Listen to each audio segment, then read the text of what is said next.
நம்முடைய ஆண்டவர் இயேசு கிறிஸ்துவின் இன்ப நாமத்தினால் நான் உங்களை வாழ்த்துகிறேன். கர்த்தர் உங்களை மென்மேலும் ஆசீர்வதிப்பாராக. சிறைச்சாலை ஊழியங்கள் சிறப்பாக நடைபெற்று கொண்டிருக்கின்றன. நம்முடைய ஊழியத்தினுடைய முக்கிய நோக்கம் பரிசுத்த பவுல் கொரிந்தியருக்கு எழுதிய நிருபத்திலே சொன்னதைப் போல எப்படி ஆகிலும் ஒரு சிலராவது ரட்சிக்கப்பட வேண்டும் என்பதே தேவனுடைய சித்தம் என்றபடி நம்முடைய மிஷனரிகள் ஒவ்வொரு சிறைச்சாலையிலும் அவர்கள் வாரத்திற்கு 3 நாட்கள் சென்று சிறையிலே ஆராதனைகளை நடத்தி கொண்டிருக்கிறார்கள்.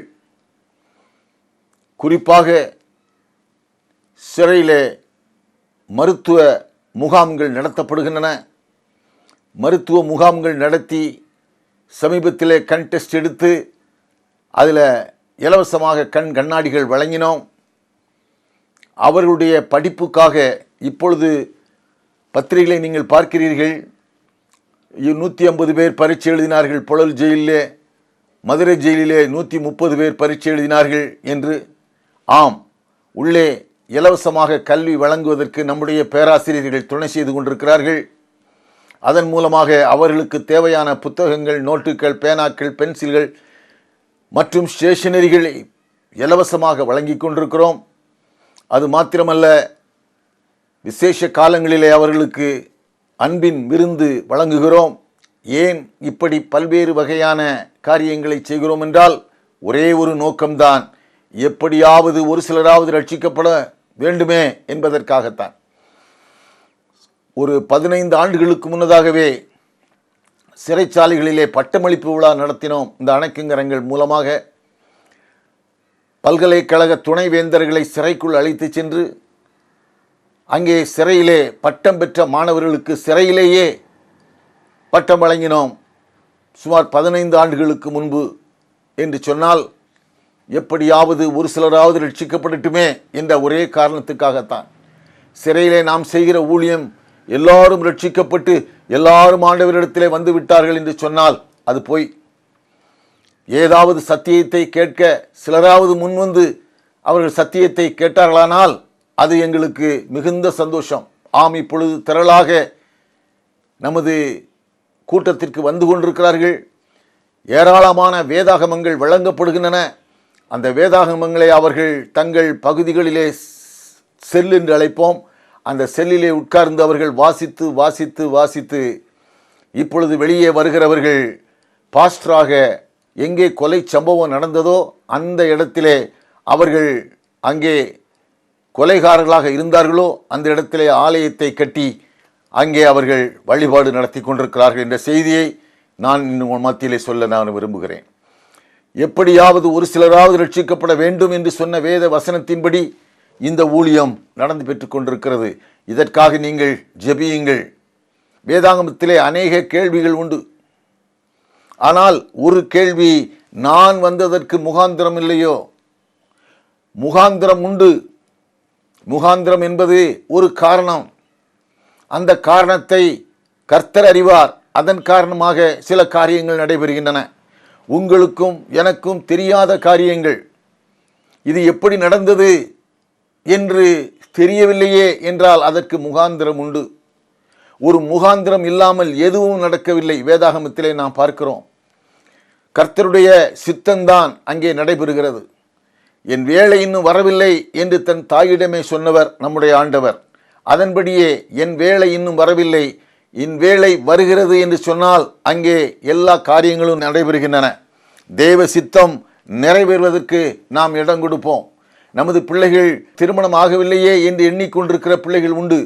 வயதாகிவிட்டதே என்ன செய்வது என்று எண்ணிக்கொண்டிருக்கிற பெற்றோர் உண்டு.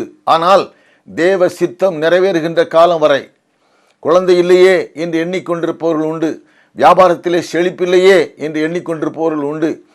தன் குழந்தைகளுக்கு கல்வி கொடுக்க முடியவில்லையே என்று எண்ணி நோயுற்றவர்கள் இருக்கிற உண்டு.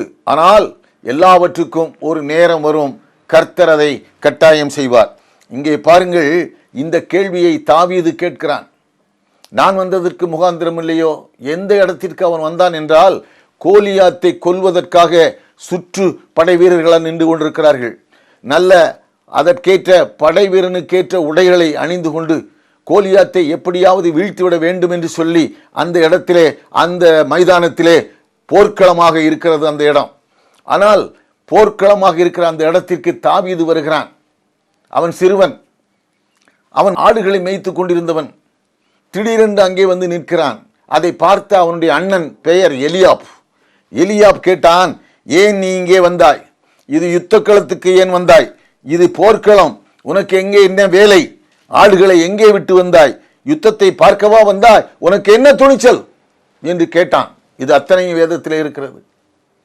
அப்பொழுதுதான் தாவீது சொன்னான், நான் வந்ததற்கு முகாந்திரம் இல்லையோ? நான் நானாக வரவில்லை, வந்தேன்.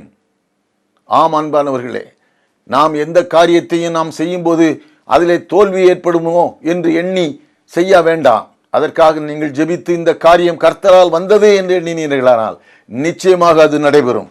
அவரால் கொண்டு வரப்பட்டதற்கு ஒரு முகாந்திரம் உண்டு. தாவீது அங்கு வர வேண்டிய அவசியமே கிடையாது. ஆனால் தாவீதின் மூலமாக கோலியாத் கொல்லப்பட வேண்டும் என்பது ஆண்டவருடைய விருப்பம். ஆகவேதான் அவன் வரும்போது அவன் யுத்த களத்துக்காக வரவில்லை, அவன் போர் பயிற்சிக்காக வரவில்லை. தாவீது சாதாரணமான ஒரு ஆடுகளை மேய்த்து கொண்டிருந்தவன். அங்கே போர்க்களத்தில் நின்றவர்கள் அவனுடைய அண்ணன்மார்கள் எல்லாம் போர் பயிற்சி பெற்றவர்கள். அவர்களால் அந்த வளர்ந்து நின்ற அந்த கோலியாத்தை கொல்ல முடியவில்லை. ஆனால் ஒரு 5 கூழாங்கற்களை மட்டுமே எடுத்து கொண்டு வந்த அந்த தாவீது அந்த மாபெரும் எதிரி மடிவதற்கு காரணமானான் என்று சொன்னால், அந்த கூழாங்கலை எடுத்து வீசினான், அது அவனுடைய நெற்றியிலே பட்டது, அவன் கீழே விழுந்து செத்தான் என்பது ஒரு நிகழ்ச்சி அல்ல, அது கர்த்தரால் வந்தது என்றுதான் சொல்ல வேண்டும். பாருங்கள், கானாவூர் கல்யாணத்திலே தண்ணீர் திராட்சரசமாக மாறுகிறது என்றால் அது ஆண்டவருடைய சித்தம். அந்த கானாவூர் கல்யாணத்துக்கு அவர் வரவும், அங்கே ரசம் தட்டுப்பாடு ஏற்படவும், அந்த ரசத்துக்கு பல தண்ணீரை நிரப்புங்கள் என்று ஆண்டவர் சொல்லவும், அதன் மூலமாக அங்கே என்ன நடைபெறுகிறது என்றால் அந்த தண்ணீர் திராட்சரசமாக மாறுகிறது. கொடூரமான சிறை நண்பர்கள் திருந்துவதற்காக அவர்கள் பிள்ளைகளுக்கு எங்கெங்கே படிக்கிறார்கள் என்ற முகவரிகளை அவர்களிடமே பெற்று எங்களுடைய மிஷினரிகள் ஆங்காங்கே அந்த பிள்ளைகள் படிக்கிற இடத்துக்கு செல்கிறார்கள்.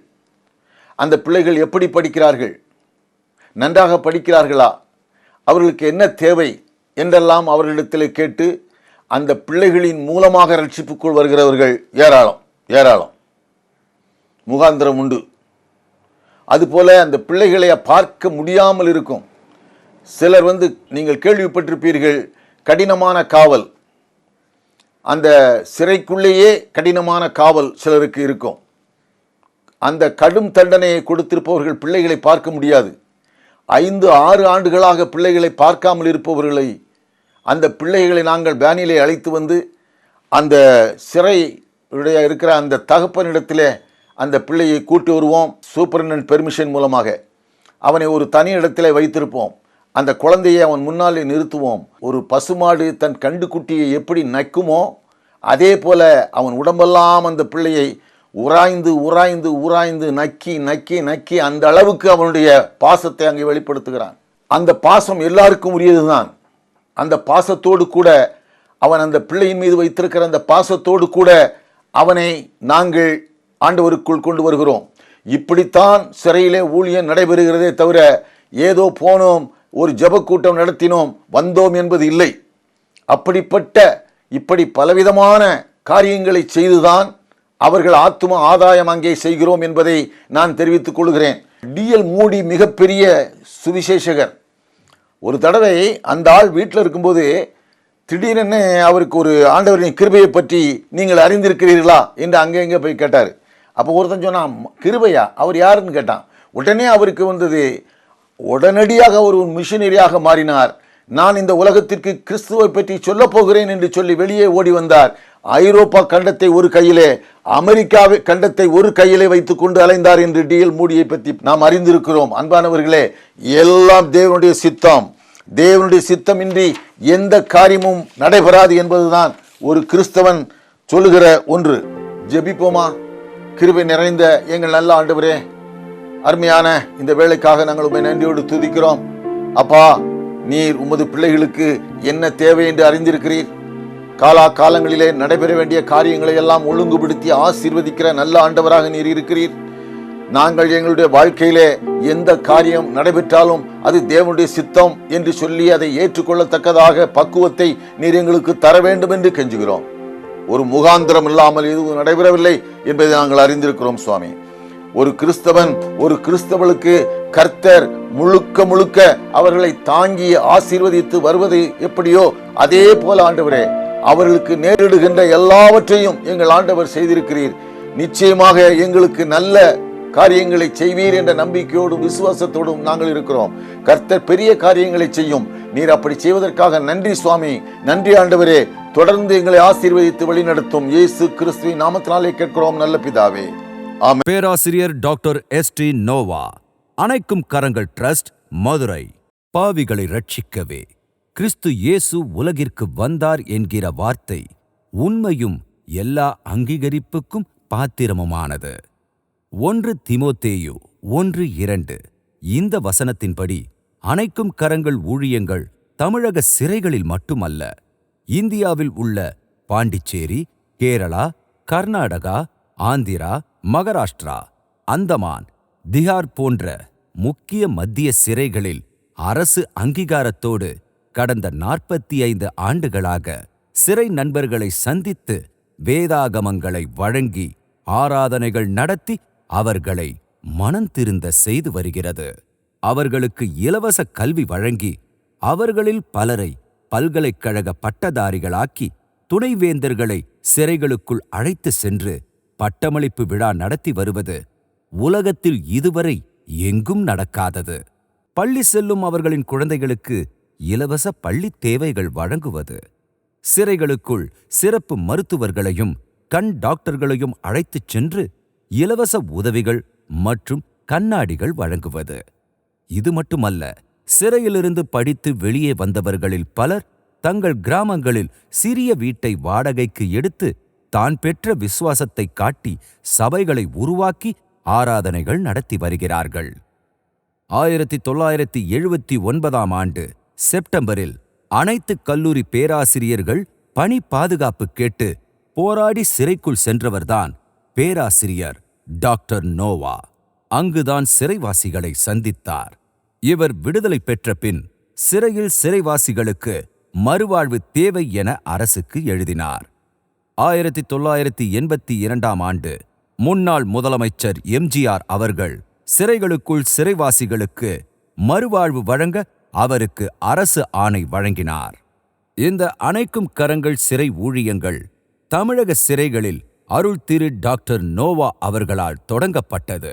சிறைகளுக்குள் ஆராதனைகள், தங்களது பாவங்களை அறிக்கை செய்தல், மனம் திருந்தியவர்களின் சாட்சி கூறுதல் மற்றும் கிறிஸ்மஸ், ஈஸ்டர் மற்றும் புது வருடங்கள் போன்ற பண்டிகை காலங்களில் சிறை நண்பர்கள் அனைவருக்கும் அன்பின் விருந்து நடத்தி அவர்களை வழிவிலகி போகாதபடி அவர்கள் குடும்பங்களுக்கும் சிறப்பு உணவு வழங்குகிறோம். எல்லாவற்றிற்கும் மேலாக அவர்கள் விசுவாசத்தில் உறுதிபட திருமண வயதில் உள்ள அவர்களின் திக்கற்ற பெண் பிள்ளைகளுக்கு ஆங்காங்கே அவர்களது கிராமங்களில் திருமணங்களை அணைக்கும் கரங்கள் மூலம் நடத்தி வருகிறோம். கடந்த 45 ஆண்டுகளில் 2500 திருமணங்கள் இதுவரை நடத்தப்பட்டுள்ளன. இந்த பணிகளையெல்லாம் அரசு கண்டு தமிழக முன்னாள் கவர்னர் மாண்புமிகு ரோசய்யா அவர்கள் சென்னை பத்திரிகையாளர் மாநாட்டில் வாழ்நாள் சாதனையாளர் விருது வழங்கியுள்ளார். அணைக்கும் கரங்கள் சிறை ஊழியம் இன்று விரிந்து பறந்து தமிழக சிறைகள் மட்டுமல்ல, பாண்டிச்சேரி, கேரளா, கர்நாடகா, ஆந்திரா, மகாராஷ்டிரா, அந்தமான் மற்றும் டெல்லி, திகார் வரை சிறையருட்பணி மற்றும் பல்வேறு பணிகளை செய்து வருகிறது. நம்முடைய மிஷனரிகள் 30 பேர். அவர்களுக்காக ஜெபித்துக் கொள்ளுங்கள். கர்த்தர் உங்களோடு பேசினால் இந்த ஊழியத்தை தாங்குங்கள். உங்கள் காணிக்கையை அனுப்ப Anaikkum Karangal trust, account number 13400100006107, Indian overseas bank, IFSC code IOB A000134, branch address Visalakshipuram, Madurai 625014. DD cheque money order மூலம் காணிக்கை அனுப்ப வேண்டிய முகவரி Anaikkum Karangal trust, doctor ST Noah, number 6, கோயில் தெரு, பாரதி நகர், மதுரை 14. இந்த ஊழியத்தை தாங்குங்கள்.